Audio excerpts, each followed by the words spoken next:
सीतापुर नाम के एक गांव में लोग बहुत हंसी खुशी रहा करते थे। उस गांव में एक बहुत गरीब परिवार रहता था। उस परिवार में मोहन, उसकी बीवी लता और उनका 8 साल का बेटा चीकू रहते थे। मोहन को पीने की बहुत बुरी आदत थी। वो सुबह शाम बस शराब पीता और जुआ खेलता रहता था। मोहन की एक छोटी सी किराने की दुकान थी। मोहन कभी भी उस दुकान को ठीक तरीके से नहीं चलाता था और जितना भी थोड़ा बहुत उस दुकान से कमाता था वो सारी कमाई शराब पीने और जुआ खेलने में उड़ा देता था। वो रोज शराब पीकर लता को मारता था और उसे घर चलाने के लिए कोई पैसे नहीं देता था। एक रात लता और चीकू भूखे बैठे थे क्योंकि घर में खाने के लिए कुछ नहीं था। वो देर तक मोहन का इंतजार करते रहे।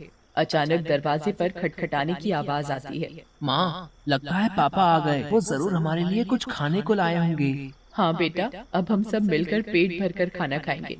लता जल्दी से दरवाजा खोलने जाती है। जैसे ही वो दरवाजा खोलती है तो देखती है कि मोहन के दोस्त मोहन को पकड़कर खड़े हैं और मोहन नशे की हालत में है। अरे भैया, इतनी रात को आप लोग? अरे भाभी जी, क्या बताएं, आज तो मोहन ने हद ही कर दी। इतनी शराब पी रखी थी कि इसे इतना भी होश नहीं था कि ये कहाँ पड़ा है। हम इसे चौराहे पर से उठा कर लाए हैं। अगर कोई गाड़ी वाला कुचल जाता तो बताओ, आप लोगों की तो जिंदगी खराब हो जाती। हाँ भाभी जी, बस आप लोगों का सोचकर हम इसे यहाँ ले आए, वरना तो इसका सबके साथ ऐसा व्यवहार है कि कोई इसकी मदद ना करे। मोहन के दोस्त मोहन को कमरे में ले जाकर लेटा देते हैं और वहाँ से चले जाते हैं। बेटा चीकू, आज हमें फिर से भूखा ही सोना पड़ेगा। मैं तेरे पापा के भरोसे तुझे और भूखा नहीं रख सकती। अब मुझे ही कुछ काम करना पड़ेगा। तू बस आज थोड़ी सी भूख बर्दाश्त कर ले। ठीक है माँ। चीकू और लता दूसरे कमरे में सोने चले जाते हैं। तभी मोहन नींद में बड़बड़ाने लगता है। थोड़ी देर बाद मोहन को होश आता है और वो खुद को अपने घर में पाता है। अरे ओ लता, कहाँ मर गई? मुझे बहुत तेज भूख लगी है, चल जल्दी से मेरे लिए खाना लेकर आ। लता बहुत गहरी नींद में सोई हुई होती है और उसे मोहन की आवाज सुनाई नहीं देती। मोहन 4-5 बार आवाज देता है पर लता नहीं उठती। मोहन गुस्से से लाल हो जाता है और कमरे में रखे एक मोटे से डंडे को उठाता है और दूसरे कमरे में जाता है जहां लता और चीकू सो रहे होते हैं। वो डंडे से लता को बुरी तरह पीटने लगता है। लता अचानक नींद से उठ खड़ी होती है। बचाओ बचाओ, मुझे मत मारो। मैंने क्या किया? मेरी क्या गलती है जो आप मुझे ऐसे बुरी तरह मार रहे हो? मैं आधे घंटे से आवाज दे रहा हूँ कि मुझे खाना दे दे और तू यहाँ घोड़े बेचकर सो रही है, हैं? ऊपर से मेरे साथ जुबान लड़ा रही है। मोहन लता को बहुत मारता है। आवाज सुनकर चीकू भी नींद से उठ जाता है। वो अपनी माँ को बचाने की बहुत कोशिश करता है पर मोहन किसी की नहीं सुनता और लता को बहुत मारता है। अगली सुबह जब लता उठती है तो उसे बाहर कुछ शोर सुनाई देता है। वो बाहर जाकर देखती है तो लोगों की भीड़ लगी होती है। लता पास जाती है और पूछती है, क्या हुआ रजनी भाभी? अरे तुम्हें नहीं पता क्या? क्या नहीं पता, बताओ क्या हुआ? यही कि चंपा के पति को कल रात एक चुड़ैल उठाकर ले गई। क्या? ये कैसी बातें कर रही हो भाभी आप? चुड़ैल वुड़ैल कुछ नहीं होता। आप भी किसी की बातों पर यकीन कर रहे हो। यकीन कैसे ना हो बहन, मैंने खुद अपनी आंखों से उस भयानक चुड़ैल को देखा है। उसके लंबे बाल, लंबे लंबे नाखून और दांत, की लाल आंखें और डरावना चेहरा मैं कभी नहीं भूल सकती। जब मैं आधी रात को पानी पीने के लिए उठी तो थोड़ी ठंडक लेने के लिए खिड़की पर खड़ी हो गई थी और तभी मैंने देखा कि एक चुड़ैल चंपा के पति को हवा में उड़ा कर ले जा रही है। ऐसी बात है तो हमें संभल कर रहना होगा और शाम होते ही अपने घर के खिड़की दरवाजे बंद करने होंगे। बिल्कुल सही कहा लता भाभी आपने। सब अपने घर चले जाते हैं। लता भी काम ढूंढने निकल पड़ती है। वो घर घर जाकर काम मांगती है पर उसे कहीं काम नहीं मिलता। अंधेरा होने लगता है और आखिर में उसे सरपंच मिलता है। क्या हुआ लता, बड़ी परेशान दिख रही है? बस क्या बताऊं सरपंच जी, चीकू के पापा का तो सभी को पता है कि वो ठीक से कमाते तो है नहीं और जो कमाते हैं उसे दारू में उड़ा देते हैं। इसीलिए मैं ही काम ढूंढ रही हूँ ताकि अपने और अपने बच्चे का पेट भर सकूं। ऐसी बात है तो मेरे पास एक काम है। मेरी माँ बहुत बड़ी हो गई है और बिल्कुल चल फिर नहीं सकती। मैं उनकी देखभाल के लिए किसी को देख रहा था, पर अगर तुम चाहो तो तुम ये काम कर सकती हो। मैं तुम्हें महीने के 2000 रुपए दूंगा। आपका बहुत बहुत धन्यवाद।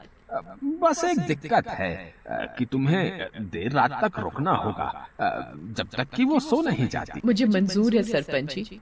ये लो फिर 500 रुपए और कल से आ जाना। लता खुशी खुशी घर जाती है और ये बात चीकू को बताती है। दोनों बहुत खुश हो जाते हैं। तभी वहाँ मोहन आ जाता है। क्या बात है, किस बात की इतनी खुशी मनाई जा रही है? मुझे उनकी बड़ी माँ का ध्यान रखना होगा, जिसके बदले वो मुझे पूरे 2000 रुपए देंगे। तू कहीं भी जाकर मर, मुझे कोई फर्क नहीं पड़ता, बस मुझे दारू पीने के लिए पैसे मिलने चाहिए। तभी मोहन को लता के हाथ में कुछ पैसे दिखते हैं। मोहन वो पैसे लता से छीन लेता है। लता बहुत रोती है और अपने पैसे मांगती है, पर मोहन उसकी एक नहीं सुनता और दारू पीने चला जाता है। लता उन पैसों में से कुछ पैसे अपने पल्लू में पहले से ही बांध लेती है, जिसका वो घर का राशन ले आती है। उस दिन लता और चीकू पेट भरकर खाना खाते हैं, चैन की नींद सोते हैं। दूसरी ओर चुड़ैल का आतंक शुरू हो जाता है। वो आसमान से आती है और गाँव वालों के घरों के ऊपर उड़ती रहती है। वो कभी किसी के घर के ऊपर तो कभी किसी और के घर के ऊपर अपने शिकार की तलाश में उड़ती रहती है। अब मैं अपना शिकार करूंगी। किसको लेकर जाऊं आज अपने साथ? किसको? बहुत देर तक चुड़ैल को कोई दिखाई नहीं देता। लगता है इस गांव के आदमी बहुत चालाक हो गए। अब इन्होंने रात को निकलना ही बंद कर दिया। अगर ऐसा रहा तो मैं अपना शिकार कैसे करूंगी? किसको लेकर जाऊं अपने साथ? किसको लेकर जाऊंगी अपने साथ? तभी भोला रात को घर के बाहर आता है और रस्सी पर सूख रहे कपड़े उतार कर इकट्ठे करने लगता है। चुड़ैल की नजर भोला पर पड़ती है। मिल गया मेरा शिकार। चुड़ैल भोला पर हमला करती है। वो उसे एक हाथ से पकड़ती है और अपने साथ हवा में उड़ाकर ले जाती है। बचाओ, बचाओ, मुझे छोड़ दो, जाने दो मुझे। तू तो मेरा आज का शिकार है, ऐसे कैसे छोड़ दूं? तभी भोला की बीवी बाहर भोला को देखने आती है। उसे भोला घर के बाहर कहीं नहीं दिखता, पर फिर उसकी नजर ऊपर जाती है और वो देखती है कि चुड़ैल उसके पति को लेकर जा रही है। रेखा ये सब देखकर बेहोश ही हो जाती है और सुबह जाकर उसे होश आता है। होश आते ही वो अपने पति को हर तरफ ढूंढने लगती है, पर वो कहीं नहीं मिलता। वो यहाँ वहाँ पागलों की तरह भागती है और चिल्ला रही है। तभी गांव के लोग इकट्ठे हो जाते हैं। क्या हुआ रेखा भाभी? अगली सुबह जब लता उठती है तो उसे फिर से घर के बाहर कुछ लोगों का शोर सुनाई देता है। लता बाहर जाती है। क्या हुआ रजनी भाभी, आज किस बात का शोर हो रहा है? अरे लता, कल रात चुड़ैल रेखा के पति को उठा कर ले गई। रेखा का तो रो रो कर बुरा हाल है। बेचारी रेखा भाभी। पर मुझे ये समझ नहीं आ रहा कि वो चुड़ैल हर रात किसी के पति को ही क्यों उठा कर ले जाती है। सही कहा लता भाभी, हमें इस बात का जल्द से जल्द पता लगाना होगा। सभी लोग मिलकर एक तांत्रिक के पास जाते हैं और सारी बात बताते हैं। मैं अभी पता लगाता हूँ कि ये चुड़ैल चाहती क्या है। ओम ह्रीं क्लीं चामुंडाय विच्चय नमः। ओम ह्रीं क्लीं चामुंडाय विच्चय नमः। तांत्रिक ध्यान लगाता है और उसे वो चुड़ैल दिखाई देती है।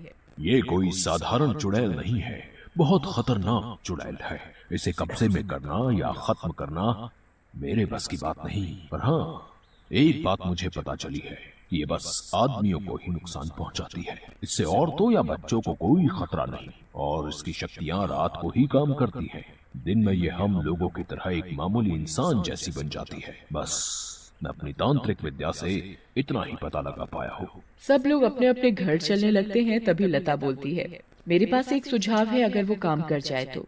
वैसे आप लोग मेरी बात सुनकर हंसेंगे, पर इसके अलावा कोई और तरीका नहीं दिख रहा इस चुड़ैल से बचने का। भाभी आप बताओ तो सही।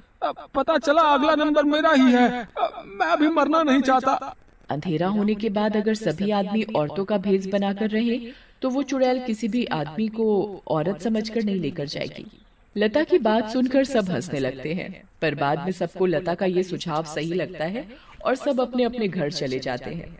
लता भी अपने घर चली जाती है। वो मैं कह रही थी कि गांव में चुड़ैल का आतंक बहुत बढ़ रहा है। वो हर रात एक आदमी को ले जाती है। तो गांव वालों ने तय किया कि सब आदमी अंधेरा होते ही औरतों के कपड़े पहन लेंगे, ताकि वो चुड़ैल उन्हें औरत समझकर छोड़ दे। तेरा दिमाग तो ठिकाने है या पागल हो गई है? कोई बेवकूफ ही होगा जो ऐसा करेगा। मोहन लता की एक नहीं सुनता और चला जाता है। लता भी सरपंच के घर उनकी माँ की देखभाल के लिए चली जाती है। लता का पूरा दिन बहुत अच्छे से निकलता है।